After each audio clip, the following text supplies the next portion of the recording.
Hi friends, welcome to my YouTube channel Sanjay academy. कैसे हैं आप सभी लोग। आज हम जानेंगे कि समानता और समता में अंतर क्या होता है। What is difference between equity and equality. इन दोनों में एक माइनर डिफरेंस है, बहुत थोड़ा सा डिफरेंस है, तो उसको हम समझ लेंगे।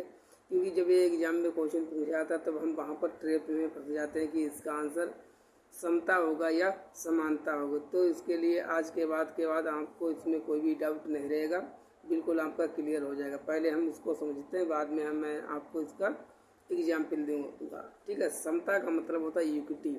इसका अर्थ ये है कि लोगों को समानता पर लाने के लिए असमानता का किया गया व्यवहार। ठीक है। जैसे किसी भी व्यक्ति की आवश्यकता को देखते हुए उसको जो हम चीज़ें प्रोवाइड कराते हैं, जो उसको हम रिलैक्सेशन देते हैं, छूट देते हैं, उसको हम समता कहते हैं। और समानता का मतलब होता है, इक्वलिटी का मतलब होता है मुझे आपकी आवश्यकता से नहीं मतलब है, अगर मुझको समान देना है, सभी चीज़ें सभी के लिए समान रूप से वितरित करना, इसको कहते हैं समानता। जैसे आप एग्जाम्पल समझिए, इसमें ही समता और समानता दोनों चीज़ें क्लियर हो जाएंगी।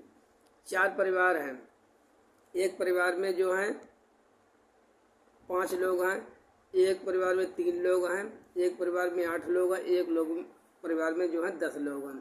इन चारों परिवारों को आपको जैसे मान लीजिए खाना वितरित करना है, ठीक है, रोटियां देनी है, तब जो जिस परिवार में 10 लोग हैं, अब आपने समानता क्या है कि चारों परिवारों को मुझे ये नहीं पता है कि किसकी आवश्यकता कितनी है, मैंने चारों परिवारों को मान लीजिए 10-10 रोटियां वितरित कर दी, 10-10 रोटियां दे दी। अब जिस परिवार में 3 लोग थे उसके लिए तो मोर देन सफिशिएंट है, वो तो कुछ तो खाएगा, कुछ तो फेंक देगा, डाल देगा। जिस परिवार में 10 हैं उसके लिए शायद वो भूखा मर जाए, उसके लिए कम हो सकती हैं। तो ये तो हो गई हमारी समानता की, सभी को समान रूप से दे देना। इक्विटी क्या होती है, समता क्या होती है। समता ये होती है कि हमको 10-10 नहीं देनी है, जो 3 जिस परिवार में मेंबर हैं उसको कम देनी है, और जिसमें 10 मेंबर हैं उसको ज़्यादा चीज़ देनी है। आवश्यकता के अनुसार किसी को दी गई छूट, उसको ही हम कहते हैं समता। It is called equity. तो आई होप आपको समझ में आ गया होगा। Thank you for watching.